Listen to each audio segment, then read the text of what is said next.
In respect to the word of God. అందరూ ఒకసారి లేచి నిలబడి దేవుని వాక్యాన్ని చదువుకుందాం.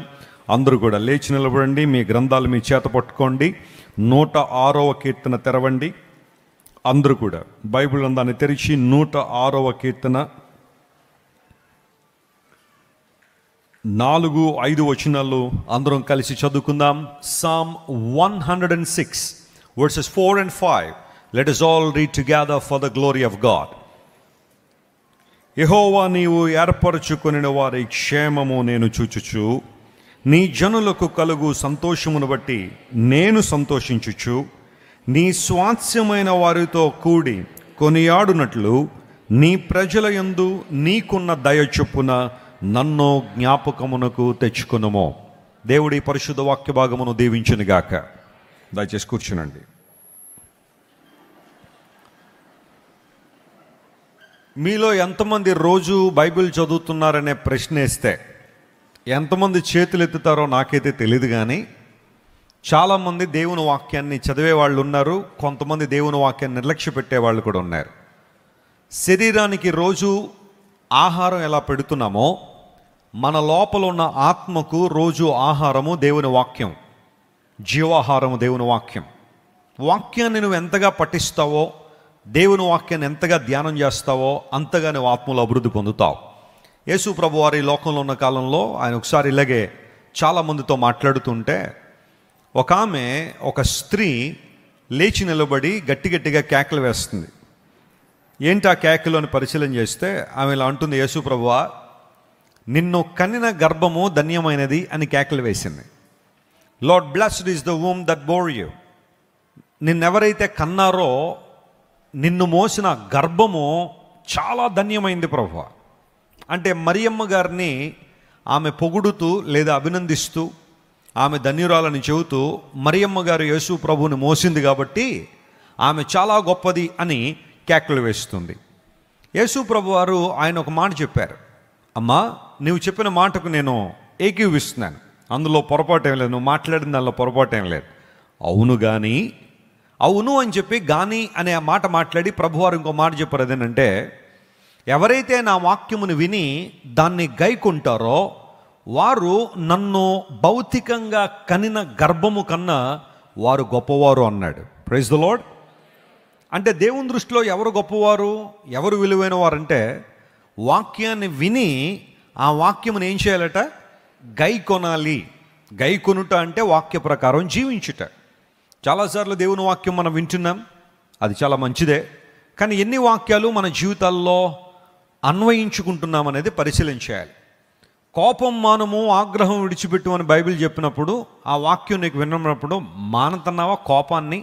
లేదా ఇంటికి వెళ్ళిన తర్వాత మరలా అదే కోపము, అదే ఆగ్రహము, అదే దుష్టత్వం, అదే భక్తిహీనత, అదే లోక సంబంధ అనుభవాల్లో నువ్వు బ్రతుకుతూ ఉంటే నువ్వు దేవుని మందిరానికి వచ్చి ఏం ప్రయోజనం, ఏమి లాభం?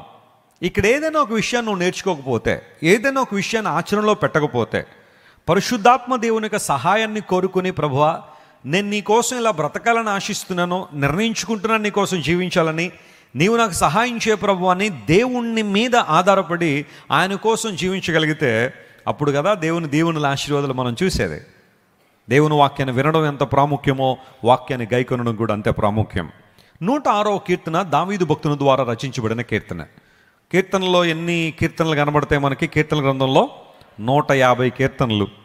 Largest book in the Bible. బైబిల్లో ఉన్న అన్ని పుస్తకాల కన్నా కీర్తనల గ్రంథం కొంచెం పెద్ద పుస్తకం. ఎందుకోసం అంటే 150 కీర్తనలు దానిలో కనబడతాయి. ఈ కీర్తనలను పూర్వదినాల్లో పాడేవారు, పాటలుగా పాడేవారు. ఇప్పుడు అంత ఓపిక మనకు లేక ఆ రాగాలు మనకు రాక వాటిని ఏం చేసుకుంటున్నాం, మనం చదివేస్తున్నాం. అయితే కీర్తనలు పూర్వదినాల్లో పాడుతూ ఉండేవారు, రాగాలు కట్టి పాడేవారు. మీరు ఎప్పుడైనా కీర్తనలు చదువుతున్నప్పుడు ఆ సూపర్స్క్రిప్షన్లో అంటే ఆ పైన ఇంట్రడక్టరీ పార్ట్లో ఏ రాగం మీద ఈ పాట పాడేవారు అనే విషయాలు అక్కడ రాయబడుతున్నాయి. ఎదుగుతీన్ అనే రాగం మీద పాడబడింది.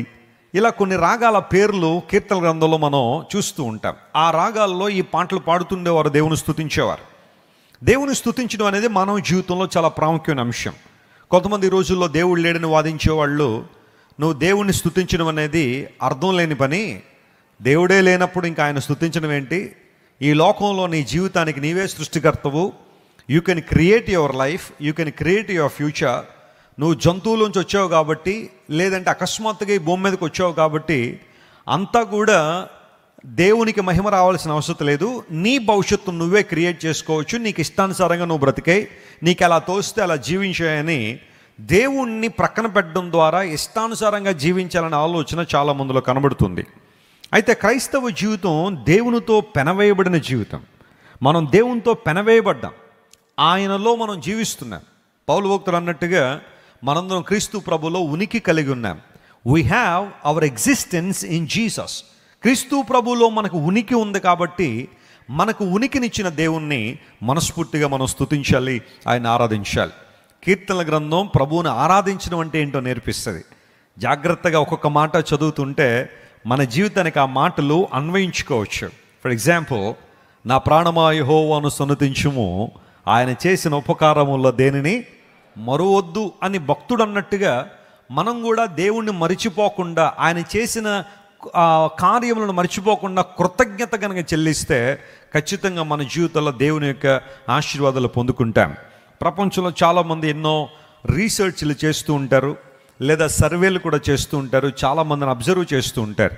యూనివర్సిటీల్లో ఇలాంటి పనులు ఎక్కువగా జరుగుతుంటాయి. వాళ్ళు ఏం చేస్తుంటారంటే ప్రపంచవ్యాప్తంగా చాలామందిని కలిసి కొన్ని రకాల ప్రశ్నలు కొంతమందిని అడగడం ద్వారా కొన్ని స్టడీస్ వారు చేస్తూ ఉంటారు. అందులో రీసెంట్గా ఒక స్టడీ ఏం చెబుతుంది అంటే, కృతజ్ఞత కలిగిన వాడట ఆరోగ్యంగా బ్రతుకుతున్నాడట. చెప్పండి, కృతజ్ఞత కలిగిన వారు ఎలా బ్రతుకుతున్నారట? ఆరోగ్యంగా బ్రతుకుతున్నారంట. చాలాసార్లు నువ్వు దేవుని స్తుతించు, కృతజ్ఞత కలిగి ఉండు, గ్రాటిట్యూడ్ అనేది నీలో ఉండాలి అని దేవుని సేవకులకు ఎందుకు చెబుతున్నాను తెలుసా? కృతజ్ఞత అనేది కేవలం దేవునికి మహిమను మాత్రమే కాదు, మనకు కూడా ఏమిస్తుంది? మంచి ఆరోగ్యాన్ని ఇస్తుంది. ఒక గ్రాటిట్యూడ్ కలిగిన వ్యక్తి, కృతజ్ఞత కలిగిన వ్యక్తి యొక్క మెదడులోనట కొన్ని రకాలైన హార్మోన్లు రిలీజ్ అవుతుంటాయట. ఆ హార్మోన్లట దేహానికి చాలా మంచి చేస్తాయట. మీరు ఎప్పుడు చూడండి, కొన్నిసార్లు కోపంతో ఊగిపోయేవారు, అసూయతో రగిలిపోయేవారు, ద్వేషం పెంచుకున్నవారు, ప్రతీకారంతో ఉంటారు చూసారు కొంతమంది, రివెంజ్ అనేది తీర్చుకోవాలని. అలాంటి వారు తరచుగా అనారోగ్యాలు పాలవుతుంటారు. ఏదో రకమైన రోగాలు, అనారోగ్యాలు వారిని కమ్ముకుంటుంటాయి. కారణం ఏంటో తెలుసా? వారి దేహంలో ఉన్న భావోద్రేకాలను వారు కంట్రోల్ చేసుకోవట్లేదు కాబట్టి అవి దేహం మీద దుష్పరిణామాలు లేదా దుష్ఫలితాలను అవి చూపిస్తూ ఉన్నాయి. నువ్వు నిజంగా ఆరోగ్యంగా బ్రతకాలంటే, దీవెనకరంగా ఉండాలంటే, సంతోషంగా ఉండాలంటే నీ జీవితంలో కృతజ్ఞత ఉండాలని తెలియచేస్తూ ఉన్నారు. ప్రభువును స్తుతించే అనుభవం అంత గొప్పది. ఇక్కడ దావీదు భక్తుడు చక్కని ప్రార్థన చేస్తున్నాడు. అదేంటంటే, lord remember me, lord consider me. నన్ను నువ్వు కన్సిడర్ చేయాలి ప్రభువా, నువ్వు నన్ను జ్ఞాపకం చేసుకోవాలన్నాడు. సరే, దావీదు దేవుడు నిన్ను జ్ఞాపకం చేసుకుంటాడు. ఎందుకు నిన్ను జ్ఞాపకం చేసుకోవాలి? నువ్వు ఏమి సాధిస్తావని, ఏం చేస్తావని, నీ ఉద్దేశం ఏమై ఉంది? దేవుడిని ఎందుకు జ్ఞాపకం చేసుకోవాలి? ఆయన ఎందుకు తన కృపని మీద కృమ్మరించాలి? ఎందుకు ఆయన ప్రేమను నిరంతరాయంగా నీ మీద చూపించాలి అంటే, నేను కొన్ని పనులు చేద్దాం అనుకుంటున్నాను ప్రభువా, అందుకు నీవు నన్ను జ్ఞాపకం చేసుకోవాలి. I want to do something, for that I want you to remember me, I want you to consider me. నన్ను నువ్వు కన్సిడర్ చేయాలి ప్రభు అని దావీదు భక్తుడు దేవుని వైపు చూస్తున్నాడు. జ్ఞాపకము చేసుకునుము అనే ప్రార్థన. దాన్ని హిబ్రూ భాషలో జ్ఞాపకం అన్న మాటకు జకార్ అనే పదం ఉపయోగించారు. జకార్ అనగా రిమెంబర్, కన్సిడర్ అండ్ థింక్. నా గురించి ఆలోచించే ప్రభువా, నన్ను జ్ఞాపకం చేసుకో ప్రభువా అని. కొన్నిసార్లు మనం కూడా చాలా ముందరికి వెళ్తాం కదా, ఏమన్నా నేను జ్ఞాపకం ఉన్నానా, కొంచెం నన్ను జ్ఞాపకం చేసుకోండి అని కొంతమందిని అడుగుతూ ఉంటా. ఎందుకు జ్ఞాపకం చేసుకోవాలి అంటే, వారి నుండి ఏదో ఒక ప్రయోజనం మనం ఆశించి నన్ను జ్ఞాపకంలో ఉంచుకోండి, నన్ను జ్ఞాపకం చేసుకోండి అని. ఇక్కడ దావీదు భక్తుడు కొన్ని ఉద్దేశాలు కలిగి ఉన్నాడు. ఆ ఉద్దేశాలు నెరవేర్చబడ్డానికి, దేవా నీ కృప నాకు అవసరం, నీ ప్రేమ నాకు అవసరం, నీ దయ నాకు అవసరం, నువ్వు నన్ను జ్ఞాపకం చేసుకోవాలని దేవుని సన్నిధిలో ప్రార్థించాడు. ఇప్పుడు ఆ మాటలో దాగి ఉన్న కొన్ని ఆధ్యాత్మిక సత్యాలు మీతో మాట్లాడతాను. ఎందుకు దావీదును దేవుడు జ్ఞాపకం చేసుకోవాలని కోరుకున్నాడు? దావీదు ఎందుకు అలాంటి అభిలాషను కలిగి ఉన్నాడంటే, మొట్టమొదటిగా నీవు ఏర్పాటు చేసుకున్న వారి క్షేమమును నేను చూచినట్లుగా. దేవుని స్తోత్రం చెప్దాం ఒకసారి, హల్లెలూయా. దేవా, నీవు నన్ను ఎందుకు జ్ఞాపకం చేసుకోవాలంటే, నీవు ఏర్పరచుకున్న నీ ప్రజల యొక్క క్షేమాన్ని నేను చూడాలని ఆశిస్తున్నాను. What a wonderful desire. చాలాసార్లు మనం దేవుని బిడ్డలమని చెప్పుకుంటున్నా, క్రీస్తు బిడ్డలమని మనం చెప్పుకుంటున్నా, దేవుని ఆత్మ ద్వారా నింపబడ్డామని చెప్పుకుంటున్నా, ఇతరుల క్షేమాన్ని వారవలేని దుస్థితిలో మనం ఉంటాం. ఎవరైనా కొంచెం అభివృద్ధి పొందుతూ ఉంటే, ఎవరైనా కొంచెం జీవితంలో పైకి వస్తూ ఉంటే, వారి బిడ్డలు కొంచెం అభివృద్ధిలోనికి వస్తూ ఉంటే, ఏదో తెలియని ఒక బాధ కొంతమందిని బాగా వేధిస్తూ ఉంటారు. బాగా ఒక మాటలో చెప్పాలంటే కృంగదీసేస్తూ ఉంటారు. ఒకలాంటి అసహనాన్ని డెవలప్ చేసుకుంటూ ఉంటారు హృదయంలో. వారికి ఎన్నున్నా వాటి మీద ఆనందం ఉండదు, కానీ ఇతరులు బాగుపడుతున్నారు లేదా ఇతరులు కొంచెం పైకి వస్తున్నారు అనేసరికి ఒకలాంటి మత్సరాన్ని కొంతమంది డెవలప్ చేసుకుంటూ ఉంటారు. అయితే భక్తుడు అంటున్నాడు, ప్రభువా నేను ఒక ఆధ్యాత్మికమైన మెచ్యూరిటీలోనికి రావాలని ఆశిస్తున్నాను, ఒక పరిపక్వతలో రావాలని ఆశిస్తున్నాను. ఆ ప్రాంతంలో ఉన్నప్పుడు నువ్వు ఎవరినైతే నువ్వు ఏర్పాటు చేసుకున్నావో వారి క్షేమాన్ని చూసినప్పుడు నేను ఆనందించాలి ప్రభువా, నేను సంతోషించాలి. ఎంత చక్కని కోరిక, ఎంత చక్కని అభిలాష. యేసుక్రీస్తు ప్రభువును అంగీకరించిన మనందరిలో కూడా ఇలాంటి అనుభవం ఉండాలి.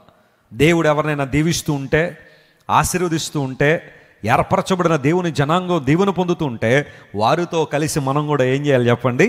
ఆనందించాలా, వారితో కలిసి దేవుని స్తుతించాలి. ఇక్కడ ఒక అంశం ఏంటంటే, దేవుడు ఏర్పరచుకుని వారు క్షేమం కలిగి బ్రతుకుతారు. స్తోత్రం చెప్పండి, హల్లెలూయా. ఎంఫసిస్ చేయబడిన మాట అదే. దేవుని ఏర్పాటులో ఆయన ఏర్పరచుకుని వారు క్షేమాన్ని కలిగి ఉన్నారు. దావీదు భక్తుడు అందుకనే మాట్లాడుతూ అంటాడు, కృపాక్షేమములు నా వెంట వచ్చును, చిరకాలము యెహోవా మందిరములో నేను నివాసం చేస్తాను.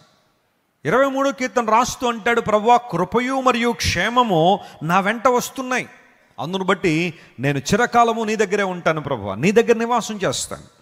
కృప మరియు క్షేమాన్ని దయచేసే దేవుడు. ఒకసారి ఒక ప్రాంతంలో ఒక ఆమె పాస్టర్ గారి దగ్గరికి వచ్చి, అయ్యగారు నా వెనకాల ఎప్పుడో ఒక ఇద్దరు వస్తున్నట్టుగా నాకు అనిపిస్తూ ఉంటుందండి, భయం వేస్తుందండి అందట. కొంచెం దాన్ని ఎలాబొరేట్ చేయమ్మా, ఏంటి సంగతి అంటే, ఏం లేదు నేను ఇంట్లోంచి అలా బయటకు వస్తాను, రోడ్డు మీదకి రాగానే ఎవరో ఇద్దరు నా వెనకాల వస్తున్నట్టు అనిపిస్తుందండి, కొంచెం టెన్షన్ పెరుగుద్ది, వేగంగా నడుస్తూ ఉంటాను, భయం వేస్తూ ఉంటుందండి. నేను ప్రయాణం చేస్తున్నా లేకపోతే ఏ పని చేస్తున్నా ఎవరో ఇద్దరు నా వెనకాల ఉన్నట్టు అనిపిస్తూ ఉంటుందని అంటే, దేవుని సేవకుడు ఆమెకు ఒక మంచి మాట చెప్పాలని ఆశించి, అమ్మా నీ వెనకాల ఇద్దరు ఉన్నమాట వాస్తవమే, అయితే ఆ ఇద్దరు ఎవరంటే ఒక ఆయన పేరు కృప, ఇంకొక ఆయన పేరు క్షేమం అన్నాడంట ఆయన. ఎందుకంటే భక్తుడు అదే కదా అన్నాడు, కృపా క్షేమములు నా వెంట వస్తున్నాయి. కొంతమంది స్త్రీలు చీకట్లో నడవడానికి భయపడతారు, ఏమో ఎవరో వచ్చేస్తున్నారు వెనకాల. ఎవరు రారు కానీ వారి ఫీలింగ్ అన్నమాట కదా, ఎవరో వస్తున్నారు వెనకాలని మాటికి వెనక తిరిగి చూసుకుంటారు. నువ్వు అలా చూసుకోవాల్సిన అవసరం లేదు, కంగారు పడాల్సిన అవసరం లేదు. నీ వెనకాల ఎవరైనా వస్తున్నారు అంటే వాళ్ళు ఎవరై ఉంటారనమాట, కృప మరియు క్షేమము. ఎప్పుడు నువ్వు సినిమాలకు వెళ్ళి వస్తున్నప్పుడా? ఎప్పుడు కృపాక్షేమాలని వెంట వస్తాయి? కళ్ళు పాకలోనికి వెళ్ళి శుభ్రంగా తాగేసి ఇంటికి వెళ్తున్నప్పుడా? అప్పుడా నువ్వు క్లెయిమ్ చేసేది? నో, అలాంటి సమయాల్లో కాదు కృపాక్షేమాలు వచ్చేది.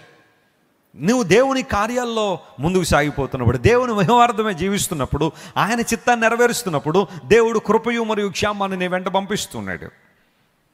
అధైర్యపడడానికి వీల్లేదు. నీవు ఏర్పరచుకున్న వారి క్షేమము నేను చూచినప్పుడు, దేవుని ఏర్పాటు చాలా గొప్పది ప్రియులారా. లేఖనాలు చదువుతో మాట జ్ఞాపకం చేస్తాను చూడండి. ఎఫెసీయులకు రాసిన పత్రిక 1వ అధ్యాయం 6వ వచనం చదివితే అందులో ఒక మాటను పౌలు మహాశయుడు ఇలా రాసుకుంటూ వచ్చాడు. ఎఫెసీయులకు రాసిన పత్రిక 1:6. ఎట్లనగా తన ప్రియుని యందు తాను ఉచితముగా మనకు అనుగ్రహించిన తన కృపా మహిమకు. ఆ మాటలన్నీ కాకుండా చివరి మాట చదవండి ఒకసారి. జగత్తు పునాది వేయబడక మునుపే ప్రేమ చేత, ఆ మాట అండర్లైన్ చేసుకోండి, ప్రేమ చేత ఆయన క్రీస్తులో మనలను ఏర్పరచుకున్నాడు. ఆయన క్రీస్తులో మనలను ఏం చేసుకున్నాడట? ఆయన ఏమన్నా మాట గమనించండి, దేవుడు మనల్ని ఎందుకు కోరుకున్నాడట? మనం బాగా అందంగా ఉన్నామనా? దేవుడు ఎందుకు కోరుకున్నాడు మనల్ని? బాగా డబ్బు ఉందనా? ఈ సహోదరునికి బాగా ధనం ఉంది కాబట్టి నాకు చాలా మేలు జరుగుద్దని దేవుడు కోరుకున్నాడా మనల్ని? లేదా బాగా జ్ఞానం కలిగిన వారు అని దేవుడు మనల్ని ఎంపిక చేసుకున్నాడా? దేవుని లేకుండా సెలవిస్తూ ఉంది, ప్రేమ చేత ఆయన మనల్ని ఏం చేశాడు? ఆయన ఏర్పాటు చేసుకున్నాడు. It's all about love. ప్రేమ కలిగిన దేవుడు మనల్ని ఏర్పాటు చేసుకున్నాడని బైబిల్ సెలవిస్తూ ఉంది. పౌలు మహాశయుడు ఆధ్యాత్మిక ఆశీర్వాదాల గురించి మాట్లాడుతున్నాడు. ఎఫెసీయులకు రాసిన పత్రిక 1వ అధ్యాయాన్ని మీరు క్షుణ్ణంగా చదివితే 3వ వచనంలో అంటాడు, దేవుడు మనకు పరసంబంధమైన ఆధ్యాత్మిక ఆశీర్వాదాలు మన మీద కృమ్మరించాడని. ఓ ప్రశ్న అడుగుతున్నాను, మిమ్మల్ని అందరినీ జాగ్రత్తగా గమనించండి. యేసు ప్రభు దగ్గరికి మొదట మనం ఆధ్యాత్మిక దీవెనల కోసం రావాలా లేదా శారీరక దీవెనల కోసం రావాలా? అందరూ మనస్ఫూర్తిగా గట్టిగా చెప్పాలి ఈ మాట. Yes, wonderful. We have come to Jesus for spiritual blessings. ఆధ్యాత్మిక దీవెనల కొరకు దేవుని దగ్గరికి రావాలి. మరి శారీరకంగా దేవుడు మనల్ని దీవించడా అంటే ఖచ్చితంగా దీవిస్తాడు. ఆయన ఖచ్చితంగా మనల్ని ఆశీర్వదిస్తాడు. నీ కుటుంబాన్ని దేవుడు దీవిస్తాడు, నీ కష్టార్జితాన్ని దేవుడు దీవిస్తాడు, నీ బిడ్డలను దేవుడు దీవిస్తాడు, నీ భవిష్యత్తును దేవుడు దీవిస్తాడు. అయితే అన్నిటికన్నా ప్రాముఖ్యంగా యేసు ప్రభువు దగ్గరికి మనం ఎందుకు రావాలంటే ఆత్మలో ఆశీర్వాదాలు పొందడానికి. ఆమేన్. ఆధ్యాత్మిక దీవెనలు పొందడానికి దేవుని దగ్గరికి రావాలి. ఆ దీవెనలు ఏంటి పౌలా అని అడిగితే, ఆ ఎఫెసీయులకు రాసిన పత్రికలోనే మొదటి అధ్యాయంలో పౌలు అంటాడు, జాగ్రత్త వినండి. మొట్టమొదటి మాట, మనము దేవుని చేత ఏర్పాటు చేయబడ్డాము. రెండవ మాట, క్రీస్తు ప్రభు ద్వారా విమోచింపబడ్డాము. మూడవ మాట, పరిశుద్ధాత్మ ద్వారా ముద్రించబడ్డాము. ఈ మూడు మాటలు అందరూ గుర్తుపెట్టుకోవాలి. ఒకటి, దేవుని ద్వారా మనం ఏం చేయబడ్డాం? ఏర్పాటు చేయబడ్డాం. రెండవది, క్రీస్తు రక్తము ద్వారా మనం ఏం చేయబడ్డాం? విమోచింపబడ్డాం. మూడవది, పరిశుద్ధాత్మ ద్వారా మనం ఏం చేయబడ్డాం? ముద్రించబడ్డాము అనే మాటలు మూడు ప్రాముఖ్య విషయాలు అక్కడ రాసుకుంటూ వచ్చాడు. యేసుక్రీస్తు ప్రభువును అంగీకరించడం ద్వారా మనకు కలిగే ప్రయోజనం ఏంటంటే, మొట్టమొదటిగా ఆయన మనకు విమోచన ఇస్తున్నాడు. తన రక్తము ద్వారా దేవుడు మనల్ని విమోచించాడు. పూర్వదినాల్లో ఎవరైనా ఒక స్లేవ్ని విడిపించాలంటే, ఒక బానిసను విడిపించాలంటే కొన్ని రకాలైన పరిస్థితులు ఉండేవి. ఎవరైనా ఒక బానిస ఉన్నాడు అంటే, ఆ బానిస ఎలా అయ్యాడు, స్లేవ్గా ఎందుకు మారాడంటే కొన్ని రకాలైన చరిత్రలు మనం చూస్తూ ఉంటాం. ఒకవేళ తండ్రి చేసిన అప్పు బిడ్డల మీద పడేది. ఇప్పుడు కూడా అంతే కదా, తల్లిదండ్రులు చేసిన అప్పులు ఎవరు చెల్లించాలి? ఇప్పుడు పిల్లలు చెల్లించాలి. ఎందుకంటే వాళ్ళు వారసులు కాబట్టి వాళ్ళ ఆస్తులు మాత్రమే కాదు, వాళ్ళ అప్పులు కూడా ఏం చేయాలి? పంచుకుంటారు కొంతమంది. తల్లిదండ్రులారా జాగ్రత్తగా ఉండండి, మీ పిల్లలకి ఆశీర్వాదాన్ని ఇచ్చి వెళ్ళండి, కానీ అప్పులు మాత్రం వాళ్ళ మీద పెట్టి వెళ్ళకండి. వ్యర్థమైన రీతిలో అప్పులు చేయకండి. ఏదైనా అతి తీవ్రమైన అవసరత ఏమన్నా వస్తే కొంతమంది అప్పులు చేస్తూ ఉంటారు, అది కూడా ప్రోత్సహించం. కానీ ఒకవేళ అలాంటి సందర్భంలో ఓకే, కానీ కొంతమంది ప్రతి చిన్నదానికి ఏం చేస్తూ ఉంటారు చెప్పండి? ఉదయం లేవగానే పక్కింటి పిన్నిగారి దగ్గరికి కాఫీ పొడి కొంచెం అప్పు ఇవ్వండి, ఉప్పు కొంచెం అప్పు ఇవ్వండి, పప్పు కొంచెం అప్పు ఇవ్వండి, ఇంకా అది ఇవ్వండి ఇదేనని చెప్పి ఇంకా జీవితం అంతా ఏదో ఒక అప్పు తీసుకోవడమే. వ్యర్థమైన రీతిలో అప్పులు చేయకండి అనవసరంగా. ఓ పూట తినడం అన్నా మానేసేయండి, పర్లేదు. పస్తున్న ఉండిపోండి, పర్లేదు. కానీ అప్పులు చేసి మాత్రం ఇబ్బందులు పడకండి. నెలాఖరికి వచ్చేసరికి వడ్డీలు కట్టేసరికి ఆ పరిస్థితి అంతా వేరుగా ఉంటుంది. కొంతమంది విపరీతమైన ప్రెషర్, ఒత్తిడి. ఎందుకోసం? వడ్డీలు కట్టాలా? భయంకరమైన పరిస్థితులు. ఈ రోజుల్లో ఏమన్నా మామూలుగా ఉన్నాయి వడ్డీలు? మొన్న ఎవరో చెప్తున్నారు, 100కి పెద్ద ఏం కాదండి, 10 రూపాయలని అంటున్నాడు ఆయన. 100కి ఎంతంట? 10 రూపాయలు వడ్డీ అంటే ఇంక ఏం బతుకుతారు ఆ అప్పులు తీసుకున్న వాళ్ళు అనిపిస్తూ ఉంటుంది. బ్యాంకులు కూడా వడ్డీ ఇస్తూ ఉంటే రూపాయిన్నర, అది సహజమే కావచ్చు. కానీ మరీ ఎక్స్ట్రీమ్గా కొన్నిసార్లు వ్యర్థమైన రీతిలో అప్పులు చేయకండి అనవసరంగా, తర్వాత బాధలు పడకండి. మీ పిల్లల్ని ధన్యవంతులుగా చేయండి, కానీ అప్పులు పాలు చేయకండి మీరు. పూర్వదినాల్లో ఎవరైనా స్లేవ్గా మారినవాడు, బానిసగా మారినవాడు విడుదల పొందాలంటే ఆ విడుదల చేసేవాడు ఆ వ్యక్తికి సమీప బంధువుడై ఉండాలి, ఏ క్లోజ్ రిలేటివ్ అయి ఉండాలి. రెండవది, ఆ సమీప బంధువు అతన్ని విడిపించడానికి ఇష్టపడాలి. We had to agree to deliver him. ఆ వ్యక్తిని విడిపించడానికి ఇష్టం ఉండాలి. సమీప బంధువులు చాలామంది ఉంటారు, కానీ అందరికీ ఇష్టం ఉండకపోవచ్చు నువ్వు విడుదల పొందడం. మూడవది, ఒకటి సమీప బంధువుడు అయి ఉండాలి, రెండోది సమీప బంధువుడు ఒప్పుకోవాలి అంటే ఇష్టపడాలి, మూడవది సమీప బంధువుడు ఆ వ్యక్తికి తగ్గ వెలను ఏం చేయాలా? చెల్లించాలా. ఇప్పుడు ఫర్ ఎగ్జాంపుల్ ఒక స్లేవ్ ఉన్నాడు, ఒక బానిస ఉన్నాడు, అతని యజమానుడు ఉన్నాడు. దగ్గరికి వెళ్ళి, నేనేనండి అతని సమీప బంధువుని, నేను ఒప్పుకుంటున్నానండి, కొంచెం వదిలేయండి అన్నాడు అనుకోండి. ఏమంటాడు ఆయన? నువ్వు సమీప బంధువు అయితే నాకేంటే, వదిలేయడానికి నువ్వేం కట్టాలి? ఆ వెల చెల్లించాలా. నువ్వు సమీప బంధువే, నేను కాదంటలేదు. I truly agree that you are a close relative, but where is the money, where is the price? ఈ వ్యక్తిని విడుదల చేయడానికి కావలసిన ధనం ఏది అని అడుగుతాడు. ఆ ధనం తర్వాత చూద్దామండి, నేను సమీప బంధువుని వదిలేండి అంటే వదలడు. అతనికి కావలసిన వెలను చెల్లించాలి. గమనించండి ప్రియులారా, యేసు ప్రభు వారు సిలువలో మనందరి కోసం మరణించి మన వెలను చెల్లించాడని బైబిల్ సెలవిస్తూ ఉంటే ఆయన చేసిన పని ఏంటో తెలుసా? క్రీస్తు ప్రభు మనందరికీ సమీప బంధువు అయిన దేవుడు. హల్లెలూయా. ఆయన మనకు సమీపముగా వచ్చినంతగా ఈ లోకంలో మరెవరూ సమీపంగా రాలేదు. ఆల్రెడీ క్రిస్మస్ సీజన్లోకి మనం ఎంటర్ అయ్యాం. డిసెంబర్ మాసం అనేసరికి క్రిస్మస్ అనే మాట చాలా ఎక్కువగా వినబడుతుంటుంది. అయితే క్రీస్తు ప్రభువును ఆరాధించడం ఒక నెలకే పరిమితం చేయమని నేను చెప్పట్లేదు. క్రైస్తవ జీవితంలో అనుదిన ప్రక్రియ యేసు ప్రభువును ఆరాధించడం. ఈ క్రిస్మస్ మాసంలో చాలా ఎక్కువగా మనం వినే మాటలు కొన్ని ఉంటాయి. ఆ మాటలన్నీ కూడా మనం ఆలోచన చేస్తూ ఉంటే కొన్ని సందర్భాల్లో యేసు ప్రభు వారు ఎందుకు ఈ లోకానికి వచ్చారు, ఆయన ఎందుకు పశువుల తొట్టులో పరుండబెట్టబడి ఉన్నాడు, ఆయన మనందరి కోసం ఎందుకు ఈ లోకానికి వచ్చారంటే మన క్రయధనాన్ని చెల్లించి మనందరికీ విడుదల చేయడానికి యేసు ప్రభు ఈ లోకానికి వచ్చారు. ఆ ప్రక్రియలో ఆయన మనకు దగ్గరగా వచ్చినంతగా ఈ లోకంలో మరెవరూ మనకు దగ్గరగా రాలేదు. సత్రంలో వారికి స్థలము లేనందున యేసు ప్రభువుని తీసుకెళ్ళి ఎక్కడ పరుండబెట్టారు?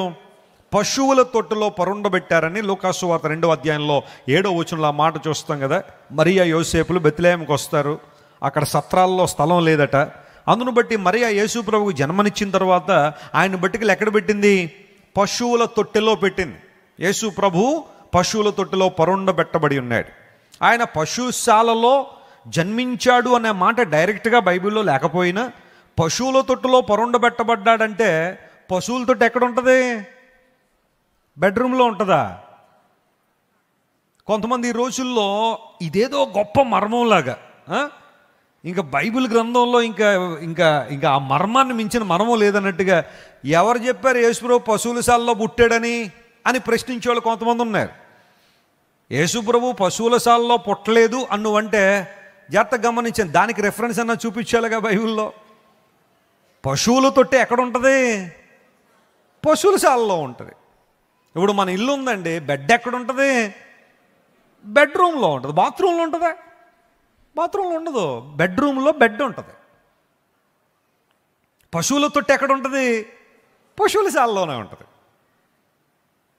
అందును బట్టే కొన్నిసార్లు బైబిల్ కొంచెం లోతుగా ధ్యానించాలి. కొన్ని విషయాలు మనకు అర్థం కానప్పుడు కొన్ని విషయాలు జాగ్రత్తగా గమనించాలి. మేంజర్ అనే మాట కదా, మేంజర్ అనగా పశువుల తొట్టే. Jesus was placed in a manger. అయితే ఆ మేంజర్ అనే మాట గ్రీకు భాషలో ఫ్యాట్నే అనే పదం వాడారు. ఫ్యాట్నే అనే పదం. ఆ పదం ఇంకెక్కడైనా బైబిల్లో ఉందా అంటే లూకాసు వార్త 13వ అధ్యాయంలో ఒక చోట ఉంటుంది.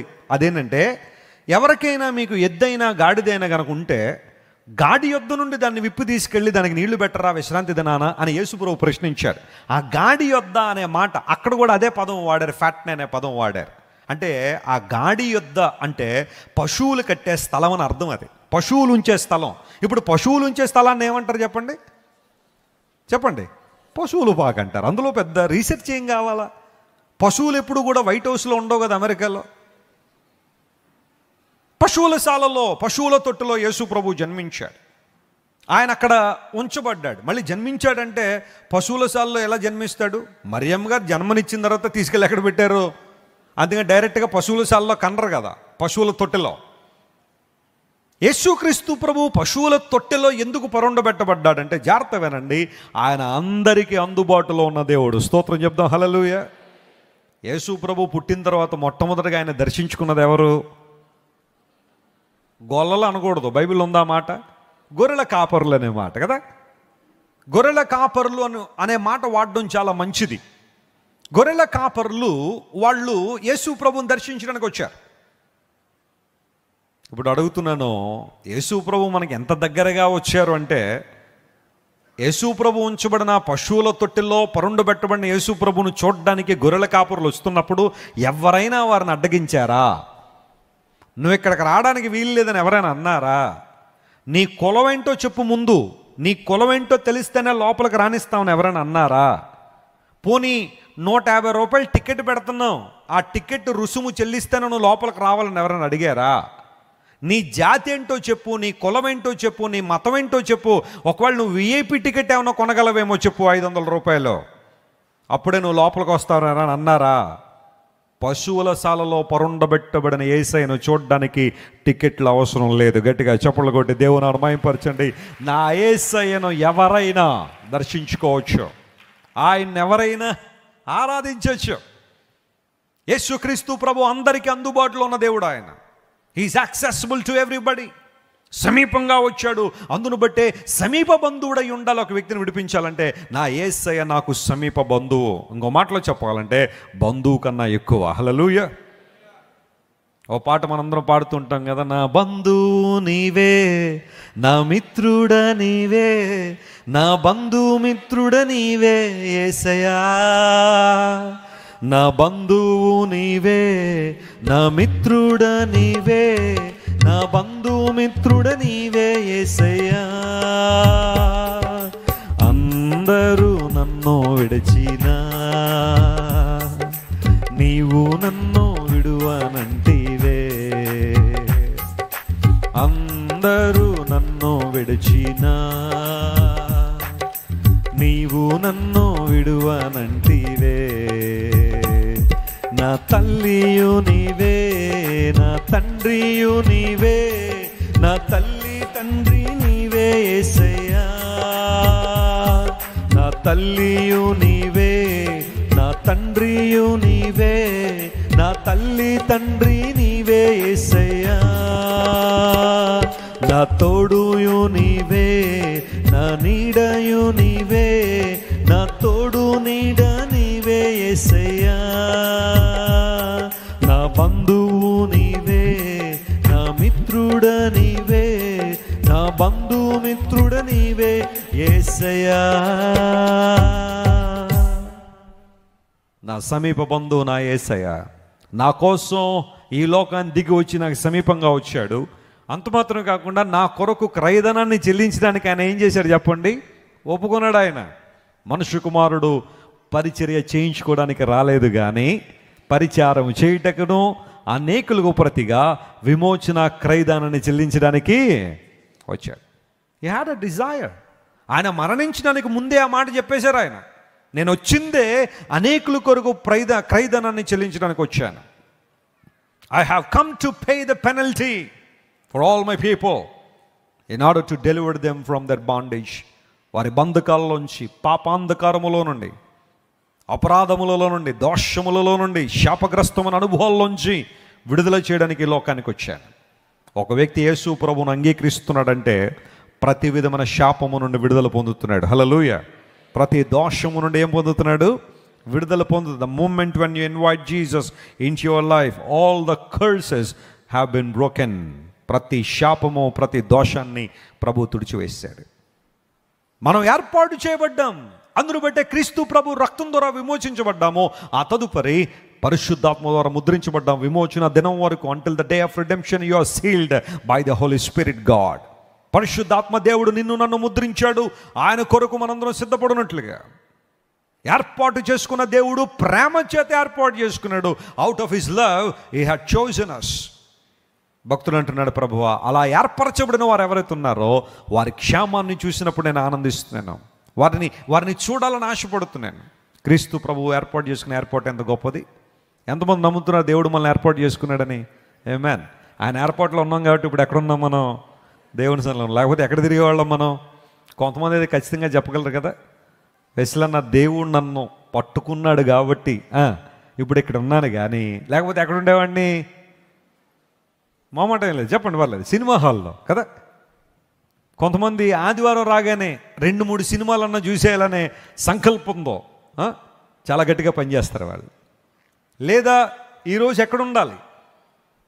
గుడిసికి వెళ్ళాలి. అంటే గుడిసి అంటే ఏంటి? పాక కాదు, ఇక్కడ ఉందో ఒకటి రంపచోడవరం అవతల. ఏం బళ్ళేసుకెళ్ళడమే, ఇంకా వెళ్ళిన వాళ్ళందరూ తాగి పడిపోవడం అక్కడ. ఎందుకు వెళ్తున్నావు? ప్రకృతిని ఆస్వాదించడానికి వెళ్తున్నాను. నువ్వు అంత ప్రకృతి ప్రేమికుడు, మరి నువ్వు ప్రకృతిని ఆస్వాదించడానికి వెళ్తున్నాడట. అక్కడ తాగేసి పడిపోతానికి వెళ్తానని చెప్పడం. ఈ రోజుల్లో విహార ప్రాంతాలన్నీ అలాగే ఉన్నాయి. నేను అరకు వ్యాలీలో ఉన్నాం. అరకు వ్యాలీలో దేవుని వాక్యం చెప్పడానికి వెళ్తుంటే వస్తున్నారు యవనస్తులు బళ్ళు మీద ముగ్గురు ఎక్కేసి. ఏంటా పరిస్థితి అంటే, మరి కొంతమంది అక్కడున్న బొర్రా గుహలు అవి చూడడానికి మంచి ఉద్దేశంతో వచ్చేవాళ్ళు ఉన్నారేమో, కానీ చాలా మట్టుకు ఏంటంటే వచ్చేటప్పుడు బ్యాగుల నిండా కావాల్సిన ఏం చేస్తారు చెప్పండి? మోసుకొచ్చేవాళ్ళు.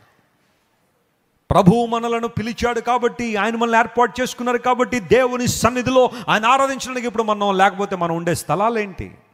కొంతమంది బహుశా షికారులకు, కొంతమంది రకరకాల ఫంక్షన్లకు, కొంతమంది షాపింగ్లకు, కొంతమంది వేరే వేరే చోట్లకు, వ్యర్థమైన స్థలాలకు, కొంతమంది ఎక్కడ నలుగురు కూర్చుని ఏం మాట్లాడుకున్నా, రాజకీయాల గురించి ఏం చర్చించుకుంటున్నారా, ప్రజల గురించి ఏం మాట్లాడుతున్నారా అనే ప్రాంతాలకు వెళ్ళిపోయే అవకాశాలు ఉండేవి. కానీ క్రీస్తు రక్తం ద్వారా విమోచింపబడ్డాం కాబట్టి దేవుని సంఘంలో మనం ఉన్నాం. హల్లెలూయా.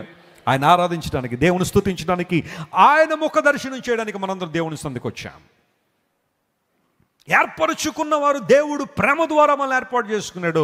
Why God has chosen us. దేవుడు ఎందుకు మనల్ని ఏర్పాటు చేసుకున్నాడు? ఎలా ఏర్పాటు చేసుకున్నాడంటే ప్రేమ ద్వారా ఏర్పాటు చేసుకున్నాడు. ఎందుకు ఏర్పాటు చేసుకున్నాడంటే యేసు ప్రభు వారే స్వయంగా మాట్లాడారు ఆ మాటను.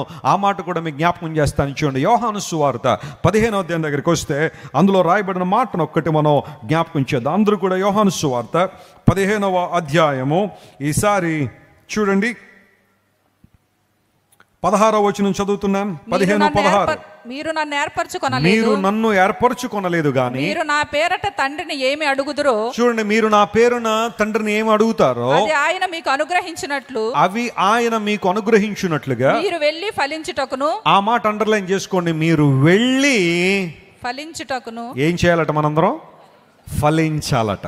మీరు వెళ్ళి ఫలించుటకును, మీ ఫలము నిలిచియుండుటకును. ఆ ఫలము ఎలా ఉండాలంటే నిలిచి ఉండే ఫలాన్ని ఫలించాలని నేను మిమ్మల్ని ఏం చేశాను? ఏర్పరచుకొని.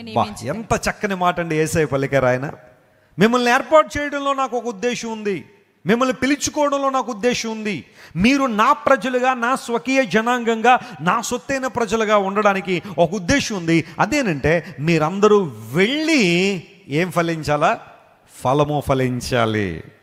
ఆ ఫలము నిలిచి ఉండాలనే నేను మిమ్మల్ని ఏర్పాటు చేసుకున్నాను. క్రైస్తవ జీవితం ఫలములు కలిగిన జీవితం.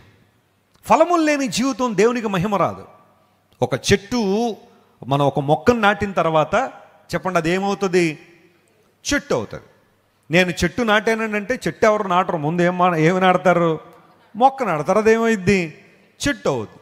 ఆ చెట్టు నాటడంలో వారి ఉద్దేశం ఏమై ఉంటుంది చెప్పండి? దాని ఫలములు ఏం చేయాలని? తినాలని. ఒక మామిడి చెట్టు నాటామనుకోండి, అది ఎన్ని సంవత్సరాలైనా ఫలములు రావట్లేదు అనుకోండి, ఏం చేస్తాం? దాన్ని తీసేస్తాం, నరికి వేస్తాం. ఎందుకోసం? దానికోసం చాలా ప్రయాసపడుతున్నానండి, నీళ్లు పెడుతున్నానండి, ఎరువు వేస్తున్నానండి, ఆ ప్లేస్ అంతా కూడా దానికోసం కేటాయించి చాలా చక్కగా పరిచర్య చేస్తున్నా అదేం ఫలించట్లేదు, ఫలాలు ఫలించట్లేదు. అందును బట్టి ఆ చెట్టు నాకు ఉపయోగకరంగా లేదని నరికి వేసేవాళ్ళు కొంతమంది ఉంటారేమో. ఒక జామ చెట్టు నాటినప్పుడు ఆ పండ్లు ఫలించాలని కోరుకుంటారు. ఒక అంజూరపు చెట్టు నాటినప్పుడు దాని ఫలముల కోసం ఎదురు చూస్తారు. ఒక ఒలీవ చెట్టు నాటినప్పుడు ఆ పండ్లు రావాలని చాలామంది చూస్తూ ఉంటారు. దేవుడు అంటున్నాడు, నేను మిమ్మల్ని ఎందుకు ఏర్పాటు చేసుకున్నానంటే మీరు కూడా ఏం ఫలించాలా? ఫలములు ఫలించాలి. ఫలములు లేని జీవితం దేవునికి మహిమను తీసుకురావట్లేదు. ఉన్నాయా ఫలాలు నీలో? దేవుడు ఆశిస్తున్నప్పుడు ఫలములు ఫలించే వ్యక్తిగా నీవు ఉన్నావా? ఒక ఫ్రూట్ఫుల్ లైఫ్ నువ్వు లీడ్ చేస్తున్నావా? లేదా ఒక బ్యారన్ ట్రీలా ఉండిపోయావా? ఒక మొద్దువారిన ఒక చెట్టు వలె ఉండిపోయావా? ఫలములు లేని జీవితం.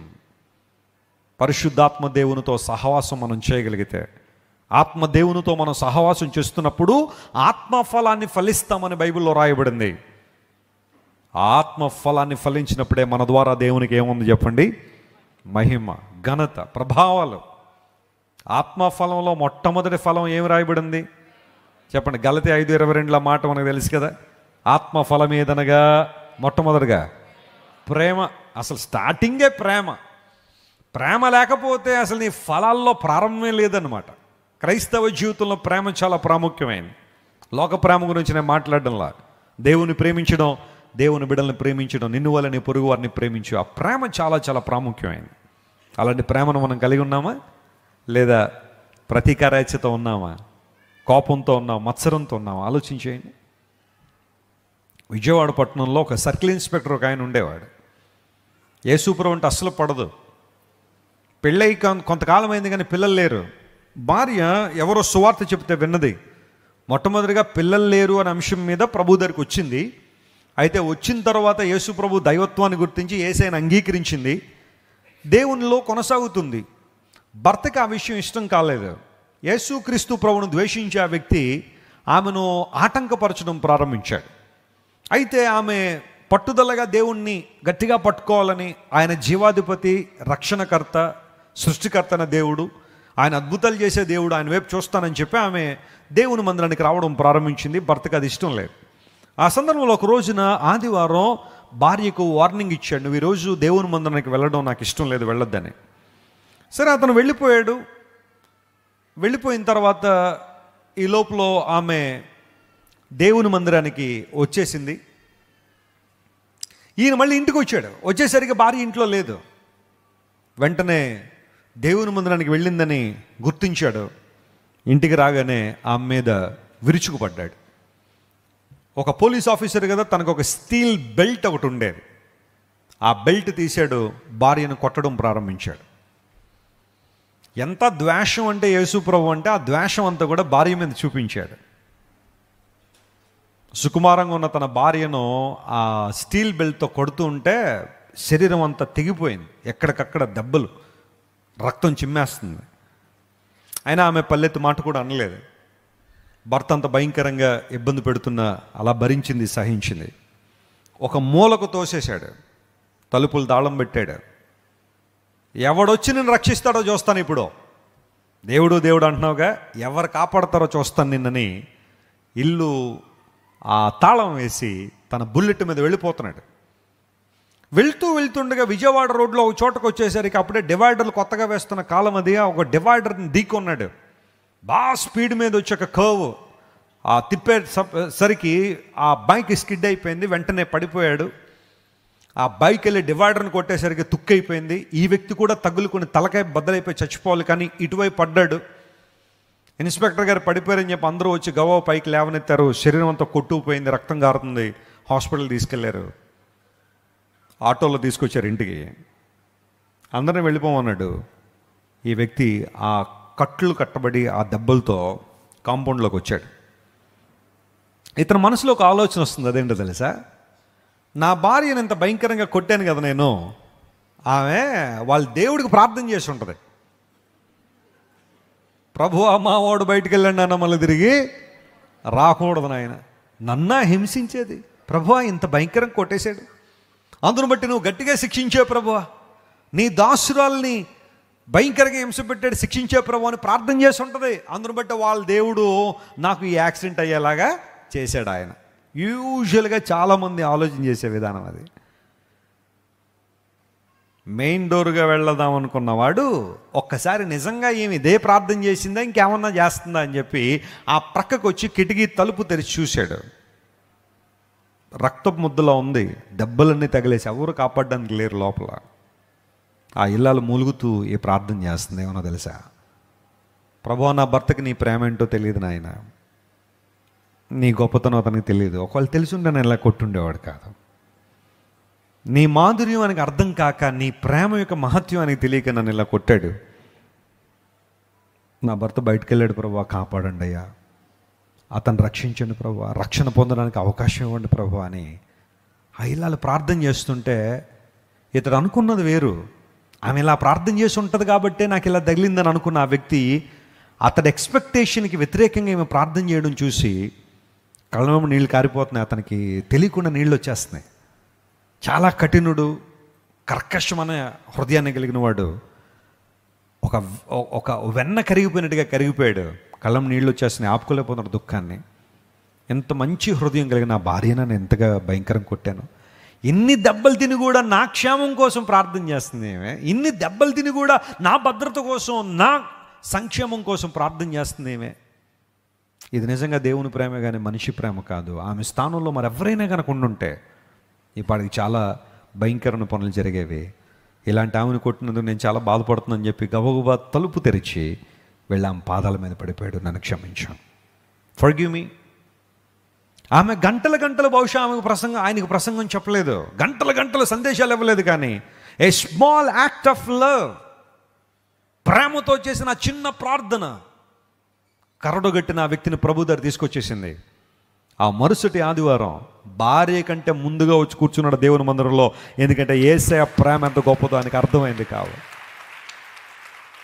He knew the value of God's love. కొన్నిసార్లు కొంతమందికి నువ్వు గంటల తరబడి ప్రసంగాలు చెప్పాల్సిన అవసరంలా, నీ బిహేవియర్, నీ సాక్ష్యమే, నీ ఓపిక, నీ సహనం, నీ ప్రేమ కొంతమంది ప్రభు దగ్గరికి తీసుకొచ్చేస్తుందేమో, లాక్కొస్తుంది దేవుని దగ్గరికి. ఎందుకు ఆయన మనల్ని ఏర్పాటు చేసుకున్నారంటే మనందరం ఫలించినట్లుగా. మీరు వెళ్ళి ఫలించుటకు, ఆ ఫలము నిలిచిండుటకు నేను మిమ్మల్ని ఏర్పాటు చేసుకున్నాను. మీరు నన్ను ఏర్పాటు చేసుకోలేదు, కానీ నేనే మిమ్మల్ని ఏర్పాటు చేసుకున్నాను. దేవుడే గనక తన వైపు మనల్ని ఆకర్షించకపోతే మనలో ఏ ఒక్కరైనా ప్రభు దగ్గరికి వచ్చి ఉండేవాళ్ళమా? ఖచ్చితంగా రాదు. నన్ను ఆకర్షించుము, మేము నీ యొద్దకు వచ్చేదమని పరమగీతాల్లో రాయబడిన రీతిగా it is God who attracted us, who pulled us towards him. ఆయన వైపుగా మనల్ని ఆకర్షించుకున్నది ఆయనే. ఆ ప్రేమను బట్టి మనం ప్రభువును స్తుతించాలి. ఇప్పుడు దావీదున్నాడు, ప్రభువా నువ్వు నన్ను జ్ఞాపకం చేసుకో. ఎందుకోసం అంటే నీవు ఏర్పరచుకొనిన వారి క్షేమమును నేను చూడాలని ఆశిస్తున్నాను ప్రభువా. దేవుని ఏర్పాటులో నిలిచిన్నవారు క్షేమంగా ఉంటారు. దేవుని ఏర్పాటులో నిలిచిన్నవారు భద్రంగా ఉన్నారు. అనేక సార్లు దుష్టుడు వారిని కదపాలని, వారిని ఇబ్బంది పెట్టాలని, నాశనానికి ఈడ్చిపోవాలని ప్రయత్నం చేశాడు. కానీ దుష్టుని నుండి దేవుడు మనల్ని ఏం చేస్తున్నాడు చెప్పండి? కాపాడుతున్నాడు. యేసు ప్రభు నేర్పిన ప్రార్థన, వాస్తవంగా దాన్ని పరలోక ప్రార్థన అంటాం, కానీ వాస్తవానికి అది ప్రభువు నేర్పిన ప్రార్థన కదా. యేసయ్య నేర్పించాడు ప్రార్థన చేయడం. అందులో ఏమన్నాడు? శోధనలోనికి తేక దుష్టుని నుండి మమ్మల్ని ఏం చేయి, తప్పించు ప్రభువా. ఎన్నిసార్లు మా దేవుడు మనల్ని జీవితంలో తప్పిస్తూనే ఉన్నాడు. ఆయన మనల్ని భద్రపరుస్తూనే ఉన్నాడు, ఆయన బలపరుస్తున్నాడు. ఎంత గొప్ప దేవుడు ఆయన. నేను అనుకుంటాను చాలా విషయాలు మన నోటీసులో కూడా రాకపోవచ్చు. దేవుడు వాటిని ఏం చేశాడు చెప్పండి? వాటిని తప్పించేశాడు. అందును బట్టి నేటికి మనం సజీవులుగా ఉన్నాం. కొన్నిసార్లు అనుకుంటే ఇదంతా నా బలం అండి, నా శక్తి, నా జ్ఞానం అండి. కాదు, కొన్నిసార్లు నీకు తెలియకుండానే దేవుడు చాలా కీడులు ఏం చేశాడు? ఆయన తప్పించాడు. కాబట్టే చాలామంది నీ గురించి పన్నాగములు పన్నుతున్నప్పుడు, కుట్రలు పన్నుతున్నప్పుడు నీకు తెలియకుండానే దేవుడు వాటిని నిర్వీర్యం చేశాడు. కాబట్టి నేటికి మనం సజీవు లెక్కలో ఉన్నాం, దేవుణ్ణి ఆరాధించగలుగుతున్నాం, ఆయన స్తుతించగలుగుతున్నాం, ఆయన సన్నతించగలుగుతున్నాం. ఆయన ఏర్పరుచుకున్న వారి క్షేమమో, దేవుడిని క్షేమాన్ని ఇస్తాడు. అనేక సార్లు దావీదు శత్రువుల చేతిలో పడి నాశనం కావలసిన సమయాలు ఎన్నో ఉన్నాయి. సౌలు శత్రువు అయిపోయాడు. ఎంత భయంకర శత్రువు అంటే దావీదును ఇబ్బంది పెట్టడానికి, దావీదును నాశనం చేయడానికి సౌలు అన్ని మార్గాలు ఉపయోగించుకున్నాడు. అన్ని మార్గాలు. అందులో మార్గం ఏంటో తెలుసా? తన కూతురునిచ్చి పెళ్లి చేశాడు. ఎవరికి? మరి ఇందులో కూడా పన్నాగం ఉందా, కుట్ర ఉందంటే ఉంది. యవన కాలంలో దావీదుకి సౌలు గారు తన కుమార్తెనిచ్చాడు, మీకాలుని. మీకాలును దావీదుకి ఇచ్చి పెళ్లి చేయడంలో సౌలు యొక్క ఉద్దేశం ఏంటో తెలుసా? మీకాలు ద్వారా ఎవరిని పట్టుకోవాలని? దావీదుని పట్టేసుకోవాలని. ఒకనొక సందర్భంలో దావీదు మీకాలు గారితో ఉన్నాడు, భార్యాభర్తలు కదా, కలిసి స్పెండ్ చేద్దామని వచ్చాడు. వచ్చేసరికి వీరిద్దరు గదిలో ఉండగానే బయట సౌలు పంపించిన దూతలు వచ్చేసారు. వాళ్ళు ఈ విషయం ఎవరికి తెలిసింది? దావీదుకి తెలిసింది, మీకాలుకి తెలిసింది. మీకాలు కొన్ని విషయాల్లో దావీదు కొంచెం సహాయం చేసింది. ఎప్పుడైతే వాళ్ళు దూతలు వచ్చేసారో, సౌలు దూతలు బయట ఉన్నారో, వీళ్ళిద్దరూ భార్య భర్తలు లోపల ఉన్నారు, తప్పించబడాలనే ఆశ దావీదుకు ఉంది. వెంటనే మీకాలు ఏం చేసిందో తెలుసా? కిటికీలోంచి దింపేసిందంట. ఎవరిని? ఇగో మా డాడీ మెసెంజర్లు పంపించాడు దూతల్ని, వాళ్ళు వచ్చింది ఎవరి కోసం? నీ కోసమే. It's a trap. నిన్ను చంపేయడానికి వచ్చారు, అయితే నువ్వు బ్రతకాలి. ఇదిగో కిటికీలోంచి దిగి వెళ్ళిపోనగానే మరి మీకాల ఉన్న బలం ఎంతో గొప్పదో చూడండి. దావీదు గారిని మెల్లగా ఏం చేసింది? కిటికీలోంచి దింపేసింది. స్త్రీలు ఏదైనా అనుకున్నారంటే చేస్తారు వాళ్ళు కదా. చాలా మంచి లక్షణం మీలో ఉంటుంది. కాపాడాలనుకుంటే కాపాడతారు, బుక్ చేసేయాలంటే చేసేస్తారు. అందులో ఇబ్బంది ఏం లేదు. స్త్రీలు ఏదైనా సాధించగలరు కదా. సరే, వెంటనే దావీదు గారిని ఏం చేసింది? కిటికీలోంచి దింపేసింది. మరి ఇప్పుడు దూతలు వచ్చినప్పుడు మరి ఎలా మ్యానిపులేట్ చేసిందంటే, ఆ మంచం మీద వాళ్ళ గృహదేవత ఏదో ఉందట, ఆ దేవతను పట్టుకొచ్చి మంచం మీద పెట్టేసి దుప్పటి కప్పేసి ఆ తల దగ్గర మేకతోలు పెట్టేసింది. ఒక మనిషి పడుకున్నట్టుగానే ఉంది. దావీదు గారు వెళ్ళిపోయారు. ఈ లోపల దూతలు లోపలికి వచ్చారు. ఎక్కడా అంటే అక్కడా అంది. వెంటనే మంచం దగ్గరికి వచ్చారు. బహుశా నేను అనుకుంటాను, ఎవడు కదపకంటారా, దావీదు గారు నిద్రపోతున్నారు, నిద్రపోతున్నట్టు తీసుకెళ్ళిపోదామని చెప్పి ఓడలా ఎత్తుకునేసరికి ఎవరు లేరు అక్కడ, దావీదు లేడు. సౌలుకి తెలిసింది, మీ కుమార్తె పంపించేసిందని దావీదు గారిని. కొంచెం మీకు వ్యతిరేకంగా ఉంది నీ కుమార్తె అనగానే సౌలు అడిగాడు, ఏమ్మా మేకాలు ఏమైందమ్మా, నీ ద్వారానైనా దావీదును పట్టేసుకుందామని కదా ప్లాన్ చేశాను నేను, మరి ఏం చేశావంటే మీకాలు కొంచెం తప్పించుకుంది. ఏమని, నన్ను గనక పంపించకపోతే నన్ను చంపేస్తానన్నాడు డాడీ, అందును బట్టికి తప్పలేదు, ఏమనుకోద్దంది. సౌలు ఎన్ని రకాలుగా దావీదును పట్టుకోవాలని ప్రయత్నం చేశాడు, ప్రతి పాసిబుల్ వేని ఉపయోగించుకున్నాడు. విచిత్రం ఏంటో తెలుసా, ప్రతి పన్నాగ నుండి దేవుడు దావీదుని కాపాడాడు. దేవుడు నా మనస్తోత్రం కలుగుగాక. హల్లెలూయా. ఎంత గొప్ప దేవుడు ఆయన. నిన్ను నన్ను కాపాడే దేవుడు, భద్రపరిచే దేవుడు, బలపరిచే దేవుడు, తన ఏర్పాటు చేసుకున్నవారు తన క్షేమాన్ని దేవుడు ఇచ్చాడు. దేవుని సంకల్పంలో దావీదు ఇశ్రాయేలును పరిపాలన చేయాల్సిన బాధ్యత దావీదు మీద ఉంది కాబట్టి దావీదును అన్ని విషయాల్లో భద్రపరిచి ఇశ్రాయేలు చరిత్రలో ఎన్నడూ మరిచిపోలేని ఒక గొప్ప రాజుగా దేవుడు దావీదును నిలబెట్టాడు. హల్లెలూయా. అడుగడుగునా శ్రమలు ఎదుర్కొన్న దావీదు అనేక మందికి ఆశీర్వాదకరంగా మారాడు. ఒకవేళ ఈరోజు నీవు కూడా నీ కుటుంబ సభ్యుల ద్వారా శ్రమను ఎదుర్కొంటున్నావా, నీ బంధువులు స్నేహితుల ద్వారా శ్రమ ఎదుర్కొంటున్నావా, నువ్వు పనిచేస్తున్న స్కూల్లో తోటి టీచర్ల ద్వారా శ్రమను ఎదుర్కొంటున్నావా, నువ్వు పనిచేస్తున్న యూనివర్సిటీలో నీ స్టాఫ్ ద్వారా శ్రమ ఎదుర్కొంటున్నావా, ధైర్యంగా ఉండే దేవుని బిడ్డ, దేవుని వైపు చూడు. ఆ శ్రమలన్నీ కూడా నిన్ను ఒకరోజున ఉన్నతమైన స్థానంలో నిలబెట్టే ఆశీర్వాదాలుగా మారబోతున్నాయి. హల్లెలూయా. దేవుడు ప్రతి శాపాన్ని ఆశీర్వాదంగా మార్చడానికి సామర్థ్యం కలిగినవాడు ఆయన. ఆయన వైపు చూడగలవా? ఏర్పరచుకున్న వారి క్షేమాన్ని చూడాలని నేను ఆశపడుతున్నాను.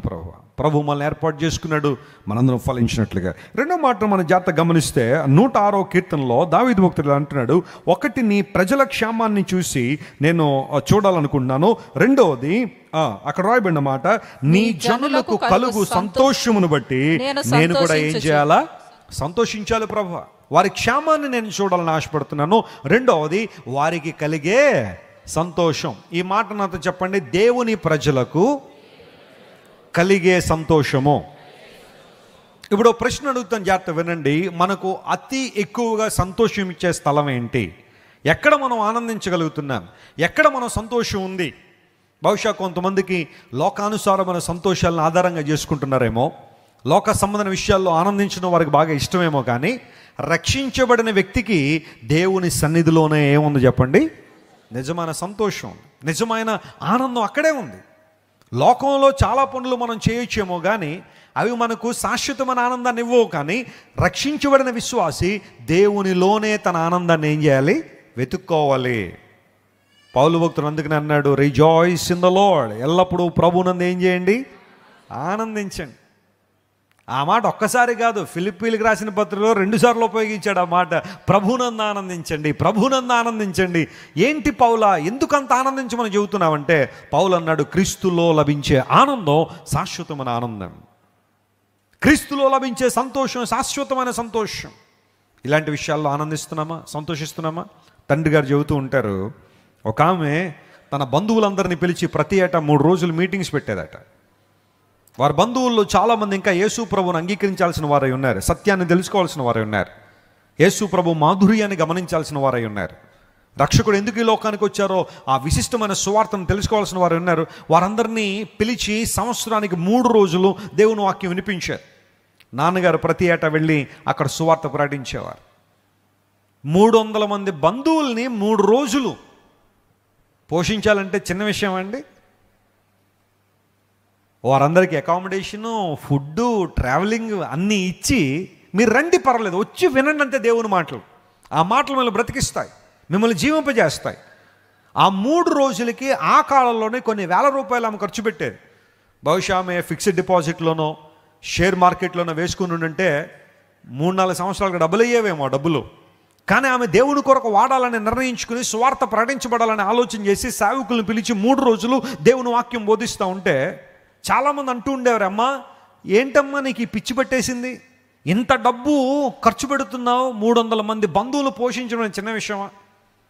మన ఇంటికి ఎవరైనా తెలియకుండా 3 బంధువులు వచ్చేసారనుకోండి, సడన్గా మొదటి రోజు బాగానే చూసుకుంటాం, రెండో రోజు పిల్లల్ని పంపిద్దాం. దేనికోసం అంటే అందరూ ఎలా ఉంటారని కాదు, కొంతమంది పిల్లలు వెళ్ళి మీరు ఎప్పుడు వెళ్తారో అని అడుగుతారు.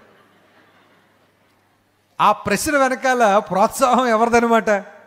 ఒరే వెళ్ళరా, ఎప్పుడు వెళ్తారా కనుక్కుంటారా. కొంతమంది తెలియక అడిగేవాళ్ళు ఉంటారు పిల్లలు, కొంతమంది తెలిసి అడిగేవాళ్ళు ఉంటారు. ఇంటి ముందు వేప చెట్టు మీద కాకి అరిసిందనుకోండి, కొంతమంది ఏమంటారు, చుట్టాలు వస్తున్నారండి. ఇంటి ముందు చెట్టు మీద కాకి కావు కావు కావు కావు అని అరుస్తూ ఉంటే చుట్టాలు వస్తున్నారండి. ఒక ఆయన అన్నాడట, కాకి అరిస్తే చుట్టాలు వస్తారు, చుట్టాలు వెళ్ళిపోవాలంటే ఎవరు అరవాలి? ఇంట్లో భార్య అరవాలి, అప్పుడు చుట్టాలు వెళ్ళిపోతారు కదా. 3 రోజులు ముగ్గురిని పోషించాలంటేనే చాలా కష్టమవుతున్న సందర్భాలు ఇవి. కానీ 300 మందికి సువార్త చెప్పడం అంటే ఏంటమ్మా నీకు ఆనందం, ఏంటి సంతోషం? పరలోకంలో నా ఫలం ఏమవుతుంది? అధికమవుతుంది. దేవుని కార్యాల కోసం వాడబడడం, ఆయన మహిమ కొరకు వాడబడడం, దేవుని చిత్తానుసారంగా వాడబడడం, అది మనకు ఆనందం ఇచ్చే అంశమై ఉండాలి. నేను లాస్ట్ ఇయర్ మరియు ఈ సంవత్సరం కూడా దైవజనుడు నిక్ గారిని కలిశాను. నేను మీలో చాలామంది తెలుసు కదా, నిక్ గారు చేతులు కాళ్ళు ఉండవు ఆయనకి. ఎ మ్యాన్ వితౌట్ లిమ్స్, చేతులు కాళ్ళు లేవు ఆయనకి. ఆయనకు ఒక బండి ఉంటుంది, దాని మీద కూర్చుని ఆయన ఆపరేట్ చేసుకుంటూ ఉంటాడు. ఎక్కడ కావాలంటే అక్కడికి వెళ్ళిపోతుంటాడు ఆయన. విమాన ప్రయాణాలు చేస్తారు, ఎక్కడెక్కడికో ప్రయాణం. ఈరోజు ఒక స్టేట్లో ఉంటే రేపు మరొక స్టేట్లో దేవుని వాక్యం అందిస్తుంటారు. ఎవరో తీసుకొచ్చి ఆయన బల్ల మీద పెడతారు, దేవుని వాక్యం చెప్పేసి మళ్ళీ వెళ్ళిపోతుంటాడు ఆయన. Is very busy, quite busy. ఆయా సందర్భాల్లో నేను మొన్న అమెరికాలో ఆయన కలుసుకుని మాట్లాడుతున్నప్పుడు, బ్రదర్ ఇంత విస్తృతంగా తిరుగుతూ ఉంటారు, ఎప్పుడు మీకు అలసట రాదా అని అడిగాను. ఎందుకంటే ఆయా సందర్భాల్లో నేను తిరుగుతున్నప్పుడు ఈ ప్రయాణాలని చాలామంది అడుగుతుంటున్నాను, వెస్లీ గారు ఈరోజు ఒక దేశంలో రేపు ఇంకో దేశంలో 13 రోజుల్లో 12 దేశాలు తిరగడం అంటే చిన్న విషయం, ఎక్కడి నుండి వస్తుందని మీకు ఆ ఓపిక అని. అయితే అన్నీ బాగుండి నేను తిరుగుతున్నాను, ఆయనకి చేతులు కాళ్ళు లేకపోయినా తిరుగుతున్నాడు ఆయన. నేను అదే అడిగాను ఆయన, బ్రదర్ మీకు ఎప్పుడు అలసట రాదా అంటే ఒక స్మైల్ ఇచ్చి, ఆయన ముఖంలో ఎప్పుడు చిరునవ్వే. నా చేతులు కాళ్ళు లేవన్న బాధ ఎప్పుడు ఉండదు ఆయనకి. ఆ చిరునవ్వుతో ఆయన చెప్పిన మాట ఏంటో తెలుసా, ఈ లోకంలో దేవుని పనులో ఉన్నంత ఆనందం మరెక్కడ నాకు లేదు. హల్లెలూయా. యువతను ప్రోత్సహించడంలో ఆనందం మరెక్కడ లేదు. చైనా దేశంలో ఆయన ఒక్కసారి వాకింగ్ చెప్పడానికి వెళ్తే 7 లక్షల మంది ప్రజలు కూర్చున్నారంట ఆయన ముందు. దేవుని నామమున స్తోత్రం కలుగును గాక. 7 లక్షల మంది ప్రజలు, అనేక మంది యవన బిడ్డలు, వాళ్ళందరూ కూడా ఆ ప్రాంతంలో 7 లక్షల మందికి దేవుని సువార్తను, దేవుని మాటను ఆయన ప్రకటించారు. ఎంత ఎంత గొప్ప విషయం అది. ఈరోజు మనకు అన్నీ ఉన్నా ఏదో దుఃఖం. కొంతమంది చూడండి, ఎప్పుడు చూసినా ఆరిపోయిన బల్బులాగా ఉంటుంది ఆ ఫేస్. ఏదో విచారం అన్నమాట, ఐహిక విచారాలు. మాకు అది లేదండి వెస్లీ గారు, ఇది లేదండి, అది లేదండి, ఇది లేదు. ప్రతిసారి ఏదో లేదన్న బాధే తప్ప దేవుడిచ్చిన వాటిని బట్టి ఏం చేయట్లేదు. చాలామంది సంతోషించలేకపోతున్నారు, స్తుతించలేకపోతున్నారు. లక్ష్యాలు ఉండొద్దని అంటలేదు, ఉన్నతమైన స్థానం చేరుకోవద్దని అంటలేదు.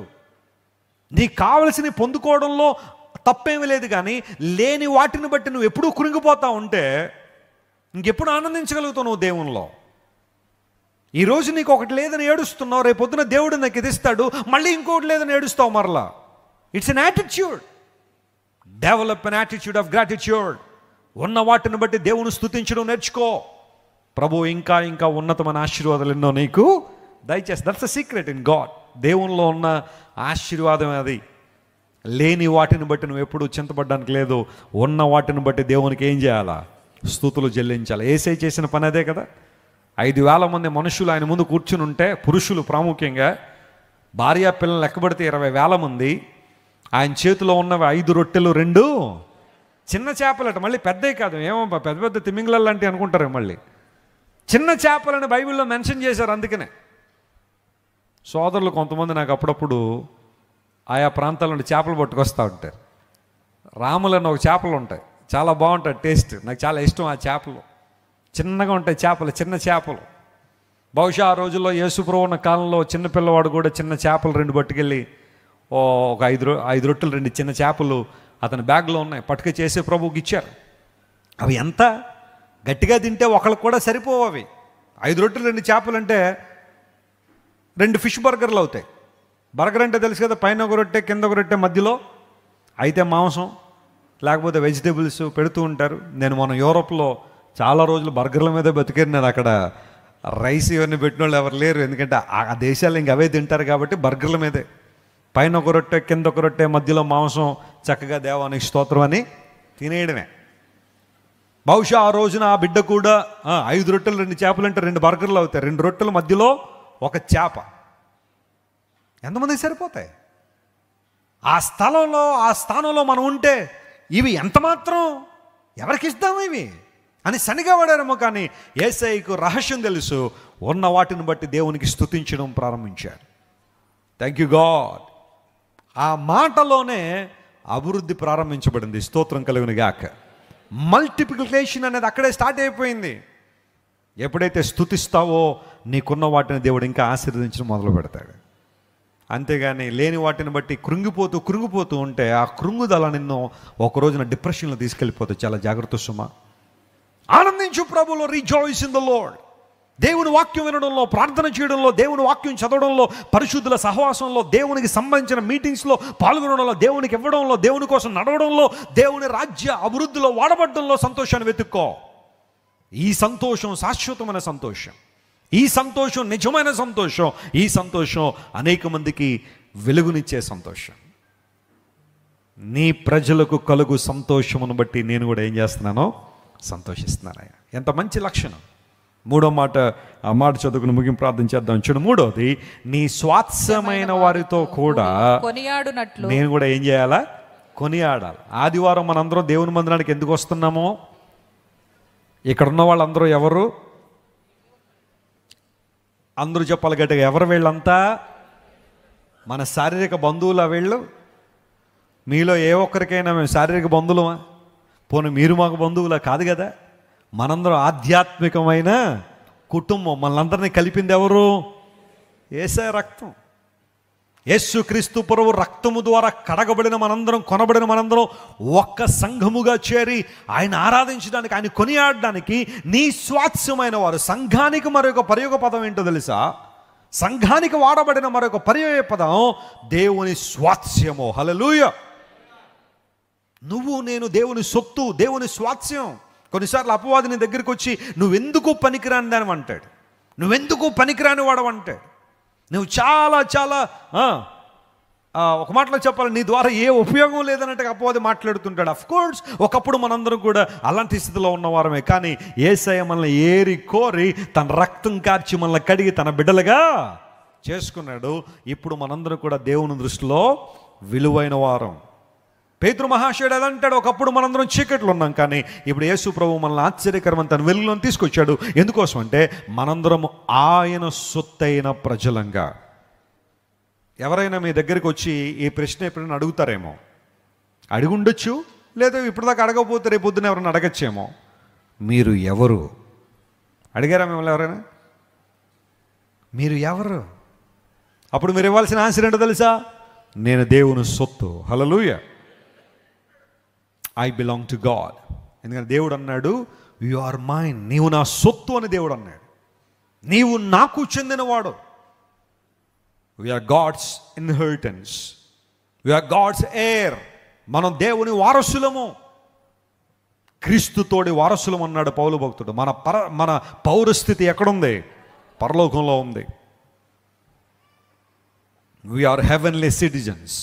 మనం పరలోక పౌరులం, దేవుని స్వాస్థ్యమై ఉన్నాం. కొన్నిసార్లు నేను విలువను తక్కువ చేసి మాట్లాడే వాళ్ళు ఉండొచ్చు. మనిషికి వచ్చే చాలా బాధ ఏంటంటే, నాకు కావాల్సిన విలువ నాకు ఇవ్వట్లేదండి అంటారు. నా భర్త నాకు విలువ ఇవ్వట్లేదండి, నా భార్య నాకు విలువ ఇవ్వట్లేదండి, నా పిల్లలు అస్సలు పట్టించుకోవట్లేదు, నన్ను విలువ లేని వరగా తీసిపడేశారండి అని ఎక్కువగా వచ్చే ఆ కృంగుదల్లో ఇదొకటి. నాకు విలువ ఇవ్వట్లేదు.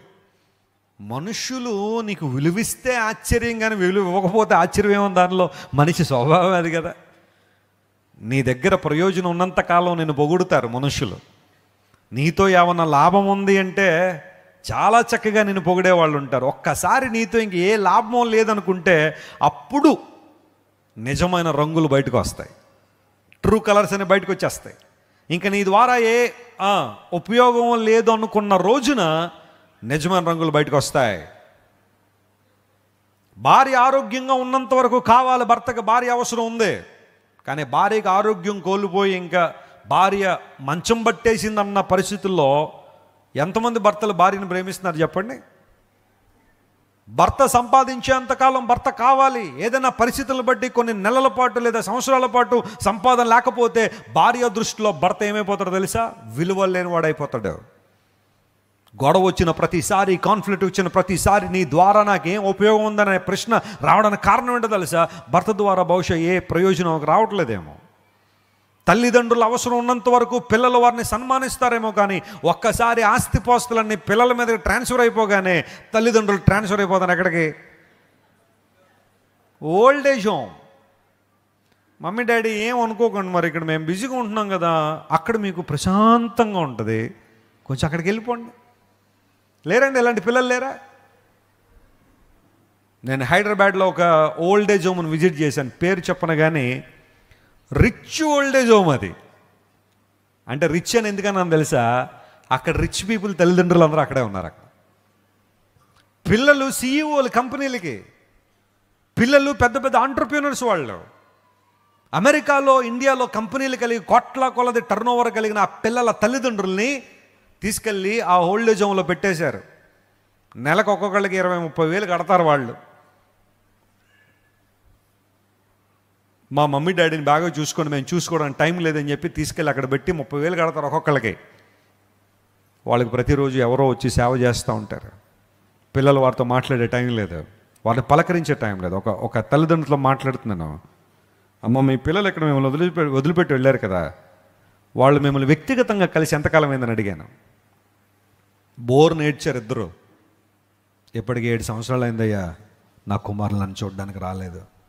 ప్రతి నెల డబ్బులు కడతారు, కాదంటలేదు, కానీ ఆ డబ్బులతోనైనా సమస్తం సాధ్యమయ్యేది. మా మనవళ్ళని చూసుకోలేకపోతున్నాం, వాళ్ళతో మాట్లాడలేకపోతున్నాం. నా పిల్లలు నన్ను చూసి 7 సంవత్సరాలు అయింది. ఆ కుమారుడు ఏంటి, అతని పరిస్థితి ఏంటని చూస్తే చాలా పెద్ద కోటీశ్వరుడు, విపరీతం డబ్బు ఉంది, చాలా ప్రయాణాలు చేస్తాడు, కానీ తల్లిదండ్రులను చూసే సమయం మాత్రం అతనికి లేదు. విలువ లేని వారం అయిపోయామయ్యా, మా బిడ్డలు మమ్మల్ని పట్టించుకోవట్లేదు. నీతో ప్రయోజనం ఉన్నంత కాలమే నీకు విలువ, ప్రయోజనం లేకపోతే నీకు విలువ లేదు. కానీ నా యేసయ్య మనకిచ్చే విలువ ఎంత గొప్పదో తెలుసా? ఆయన మన కోసం ఎప్పుడు ప్రాణం పెట్టాడో తెలుసా? మనం ఇంక నువ్వు పాపులమై ఉండగానే. హల్లెలూయా.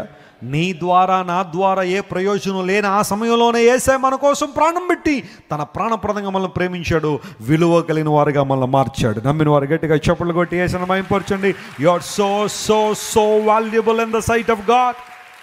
Don't underestimate yourself. నిన్ను నువ్వు ఎప్పుడు తగ్గింపుల్లో చూడాల్సిన అవసరం లేదు, తక్కువగా చూడాల్సిన అవసరం లేదు. తగ్గించుకోవడం వేరు, తక్కువగా చూడడం వేరు. ప్రభు నిన్ను కొనుక్కున్నాడు, తన రక్తం పెట్టి విలువ కలిగి వ్యక్తి ఉన్నావు, దేవుని స్వాస్థ్యమై ఉన్నావు. ఎప్పుడు మర్చిపోవద్దు ఇది. ప్రజల్ని నిందిస్తున్నారా, నువ్వు దేవుని స్వాస్థ్యమని గుర్తుపెట్టుకో. ప్రజల ఒపీనియన్స్ నీ గమ్యాన్ని నిర్దేశించు. ఎప్పుడు కూడా ప్రజల యొక్క ఇంప్రెషన్లో నీ గమ్యాన్ని నిర్దేశించట్లేదు. It is God who has a great plan and purpose. నీ పక్షాన గొప్ప ఉద్దేశాన్ని కలిగిన దేవుడు, నిన్ను లేవనెత్తడానికి ఇష్టపడుతున్న దేవుడు, నిన్ను అనేక మంది ముందు సాక్షార్థంగా నిలబెట్టాలని ఇష్టపడుతున్న దేవుని ముందు ప్రజల ఒపీనియన్లను పట్టించుకోవాల్సిన అవసరం లేదు. ధైర్యంగా నిలబడు ప్రభు కోసం. ప్రతిరోజు ప్రార్థించే దేవుని వైపు చూడు. ప్రభు నన్ను హెచ్చించేది, నన్ను బలపరిచేది నీవని దేవునికి చేతులు నీ జీవితాన్ని అప్పగించుకున్న రోజున నీ స్వాస్థ్యముతో కూడి నేను కొనియాడాలి. నీవు నేను దేవుని స్వాస్థ్యమును ఎప్పుడు మర్చిపోవద్దు. దేవుడు తన స్వాస్థ్యమును కాపాడుకుంటాడట. ఆమేన్. తన స్వాస్థ్యాన్ని ఏం చేస్తారు చెప్పండి? ఇప్పుడు మనకు చెందిన వస్తువులను మనం కాపాడుకుంటామా లేదా? ఖచ్చితంగా కాపాడుతాం. బస్సులో వెళ్తున్నప్పుడు బస్సు కొంచెం బాగా ఊగిపోయి వస్తువులన్నీ కింద పడిపోతుంటాయి. ఫస్ట్ ఎవరికి తీసుకుంటాం? అందరికీ తీసి పెడతాం.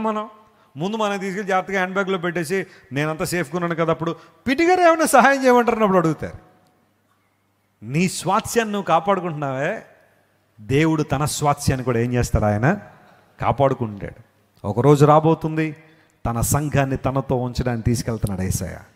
రాబోతున్న ఉగ్రత నుండి, 7 ఏండ్ల మహాశ్రమ నుండి, భయంకరమైన ప్రళయము నుండి, పంచభూతములు మిక్కుటమైన వేండ్రంతో లయమైపోయే రోజు ఒకటి రాబోతుంది. దానికి గాని ఎన్నో సూచనలు జరుగుతున్నాయి. ఆ ప్రళయ దినాన, ఆ భయంకరమైన సమయంలో తన సంఘాన్ని, తన స్వాస్థ్యాన్ని కాపాడుకోవడానికి మేఘారూరుడై రాబోతున్నాడు నా యేసయ్య. నేడో రేపో మధ్యాకాశంలోకి రాబోతున్న యేసయ్య తన సంఘాన్ని కాపాడుకోవడానికి, నిన్ను నన్ను తన స్వాస్థ్యంగా ఎంచుకున్న దేవుడు తనతో తన రాజ్యంలో ఉంచడానికి దేవుడు తీసుకెళ్ళబోతున్నాడు. ఆయన నమ్మిన వారు స్తోత్రం చెప్దాం. హల్లెలూయా.